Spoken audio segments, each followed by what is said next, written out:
Okay, we're finally to this kind of culminating video on resonance.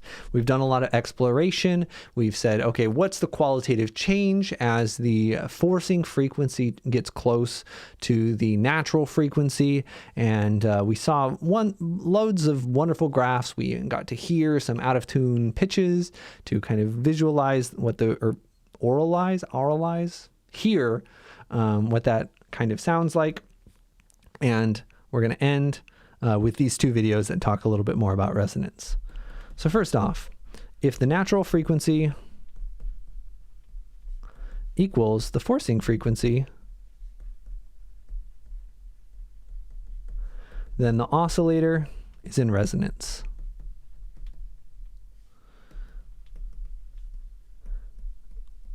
We could also say that we have resonant forcing.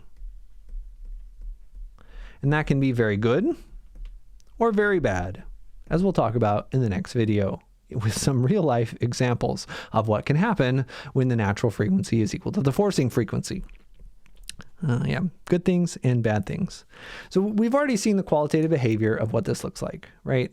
Natural forcing, we saw this as omega gets, in this example, the natural frequency was the square root of 2. As omega got closer and closer to the square root of 2, right, the amplitude of these beats are getting bigger, the period is getting longer, and eventually it gets closer and closer to the square root of 2, and what does this look like? This looks like a sine wave that's kind of trapped between two diagonal lines. Let's test things. What if this is actually the square root of 2? Actually, I don't think it'll let me. It won't let me. All right. It's too grumpy. But what if it's just 1.414? Close. Close to the square root of 2. I think this looks like a sine equation or cosine equation trapped between two diagonal lines. Okay. Well, it's not that diagonal line. I thought it might be. What diagonal line is it? Maybe let's see. Could it be this? No, that's nonsense. All right. Abort. I could think about it and give the answer. But it is trapped between some diagonal lines. It depends on our A value for this initial value problem. And I have too many A's and K's in here. I don't want to do it. It's probably obvious, but never do math on the fly, especially when you're teaching. Let's find out what it is. We're going to solve the problem and then we'll be able to plot it. I'm pretty sure. We'll do it. An actual solving. So we know what the qualitative behavior looks like. Let's solve the problem. Find the general solution or solve this differential equation. Y double dot plus 2y equals the cosine of square root of 2 times t. Finally, we're going to look at what happens when omega, that forcing frequency, is equal to the natural frequency. So the homogeneous solution to this is the same homogeneous solution as before. It's still k1 cosine of root 2t plus k2 sine of root 2t. Right? We know that if we only change the right-hand side, the homogeneous solution is going to be the same. But what's different is when we find the particular solution. Now what we're going to do is we're going to guess. Oh wait, first let's look at let's complexify it. Let's write this in terms of exponential functions. We'll look at the complex version of this equation. And we're going to get the amplitude is 1, so this is just e to the root 2 I t. And so what we're going to guess is our particular solution for the complex is going to be a e to the root 2 I t. But if you remember, we have some problems here. If you remember, the general solution also already has a root 2 I t in it. So if you try this, you're going to find that there's no value of a that works. This is just like when we had repeated roots, or when we did guessing and there was already the eigenvalue, you know, appearing in there. It's going to be the same thing. So what we're going to do is the same thing that we did when it didn't work before. Let's not guess that. That's a bad guess. It's not going to work. You can try it. Let's guess a times t, e to the square root of 2 times I times t. Is this a better guess? And what we're going to get is something interesting. So we're going to want the left-hand side equal to the right-hand side. We're going to say, what does a have to be to make that true? And when we do that, the second derivative of this, oh gosh, we got to use the product rule. I'm going to go off to the side. What is y dot? That's the first derivative. We need the product rule. So say this is the first function, that's the second function. So the derivative of the first function's a, the second function's e to the square root 2 it, plus the first function, which is at, times the derivative of the second, which is square root 2 times I, e to the root 2 it. Oh my god, look at all this garbage in front of the exponential function. One parameter, a variable, a number, an irrational number, and an imaginary number. Is really special. I love math. Aren't you happy to be here with me right now? Okay, and then the second derivative, we just take the derivative of this. And again, this is just going to be I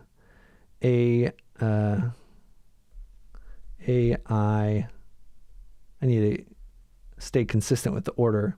A times root 2I, e to the root 2 it. We'll use a product rule on this monster. The first and the second, like so. Derivative of the first is going to just be a root 2I times the second, e to the root 2 it,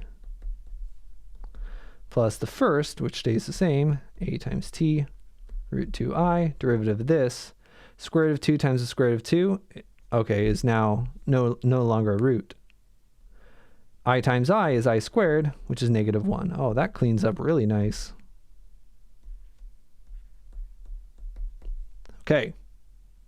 We didn't even need y dot, but we did need y double dot. So that, I guess we did need y dot. So when we plug this in, we plug in y double dot. Can this be simplified at all? I'm sure it can be, because both of these have i's in them. Are these the same thing? I think they are. A times the square root of 2 I times exponential. Great. So we get 2 a square root 2 I e to the root 2 it. Right, we got two of those. Minus at times 2. Again, we could really clean up the order on this. E to the root 2 I times t. That's our y double dot. Plus 2 times our function itself, which is at e to the root 2 it. Are these the same? I think they are. Well, that's neat. Cancel. I love that. Love me some canceling. So we want the left-hand side of this differential equation to equal the right-hand side. Well, that's not too bad. We just need this portion. Oh, wait a minute. I think I've made a terrible mistake. Crisis averted. I did not make a terrible mistake. We just need this to equal 1. And that's okay, because remember, a can be a complex number. So what we need is we need 2a times the square root of 2 times I to equal 1. Divide everything to get a by itself. A needs to be 1 over 2 root 2i, which we can absolutely simplify. Neat. Multiply the top and the bottom by I, because again, we want to write this like a normal complex number. I in the denominator is kind of weird. And that'll give us an I squared in the denominator, an I in the numerator. And I'm going to write this as negative 1 over 2 root 2 times I. That's our a value. Whew. Okay. So we're doing pretty good. This a value tells us a lot of things, if you remember. It lets us find the amplitude, lets us work on phase shifts if we have them. But again, this is the A value for our undetermined coefficients. Since that's the case, we know our complex solution. And again, you don't need to be complexifying these, but it is good practice and it does open up avenues for qualitative analysis. So it's good to be doing here. It's going to be A, which is negative 1 over 2 root 2I times E to the I times, oh my gosh, let's check. My brain is not working. It's been a very long day. Our guess, it needed to be times T, E to the root 2 IT. So here's A times T, E to the root 2 IT. Whew. And of course, this is a complex solution. We want the real part. Why do we want the real part? Because the forcing function's a cosine. We're going to do Euler's formula to get there. So let's just keep this as A for, well, it's not going to last very long. We'll have to write it out. We'll have the T, use Euler's formula over here. We're going to get cosine of root 2t plus I sine of root 2t. Be very careful your t's are not under the square root. And we can quickly make this, split this up into the real part and the imaginary part. The real part is going to be what happens when you distribute this portion, which is going to be give us an I squared, which is a negative 1. We get 1 over 2 root 2 times t sine of root 2 t. And then the imaginary part becomes this part of the distributing, which is going to give us minus 1 over 2 root 2 I times t cosine of root 2 t. So this is going to give us our particular solution. And yeah, this definitely would have been easier with our traditional undetermined coefficients. Well, I say definitely. Is that true? I actually think I would have a hard time guessing this, to be honest. I think I would have a hard time guessing this. So complexifying this really does help me personally. Maybe you're better at guessing than I am. But I like good old reliable, even if it's sometimes a little extra work. So let me just double check. This is indeed our particular solution. That was step 2. Now we just add the two things. So our general solution in the situation of resonant forcing is going to be K1 times cosine of root 2t plus K2 sine of root 2t plus the real part of our complex particular solution, which is this. 1 over 2 root 2 t sine of root 2t. Remember when I was guessing and I said, what line could this be trapped by? It looks like some kind of diagonal line. What do you think the diagonal line is? It was not y equals x. Could it be perchance y equals x divided by 2 root 2? Let's find out. We use the power of mathematics. Will it let me down? This will be really embarrassing. This will be really embarrassing if I get it wrong. 1 over 2 square root of 2. Oh, look at that. We were saved. Great. And you could also trap it right on the other side with the negative version of that. Oh gosh, teaching is fun. Math is fun. Math is cool. All right. So we can say a couple of things from this, which, by the way, going back to this, our initial condition in this situation was 0, 0. We didn't start with anything. But because the forcing frequency was the natural frequency, we blew up like crazy. And what I'm going to do is I'm going to actually show you a new visualization for that. Let's go back to springs, for example. So what we're going to have right here is a forcing function. What this forcing function is going to be is it's going to be the ceiling or maybe some rod oscillating. And the oscillation is going to be at about 1.13 hertz. And we can change that. Now you're going to see some interesting things. Here, the spring constant and the mass are going to have such a relationship that this natural frequency, that this forcing frequency is going to be quite a bit different. Over here, this has a much bigger K. This will also be far from the natural frequency. But over here, this is going to be very close to the natural frequency. So you're going to see that these guys don't bounce that much, but that this spring starts going wild. So you can see they all started at rest. You can see the effects of the forcing function. The forcing function, now notice that horizontal thing it's just oscillating up and down.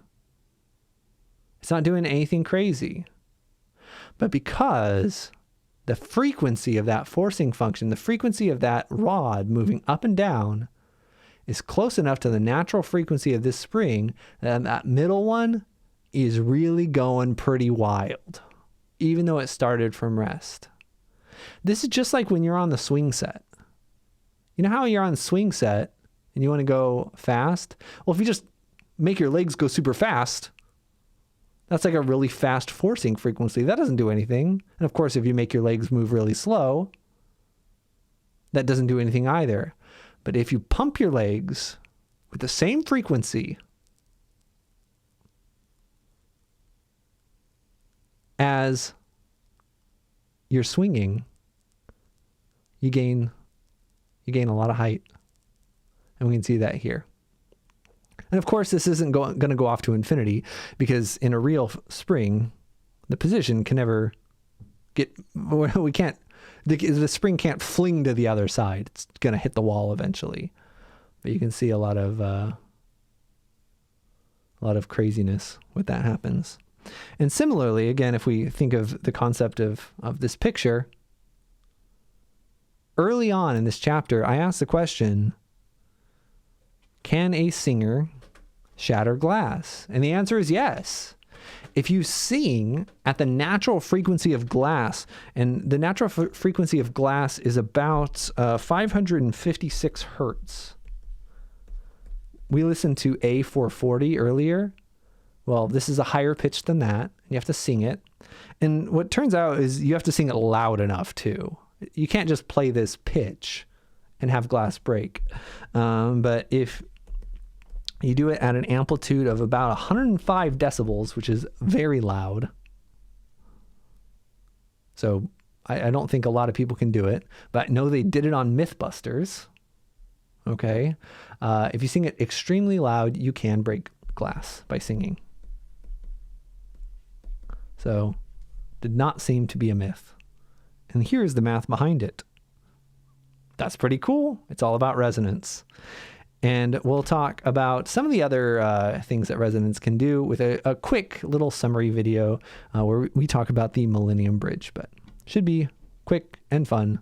I'll see you there, or you'll see me there.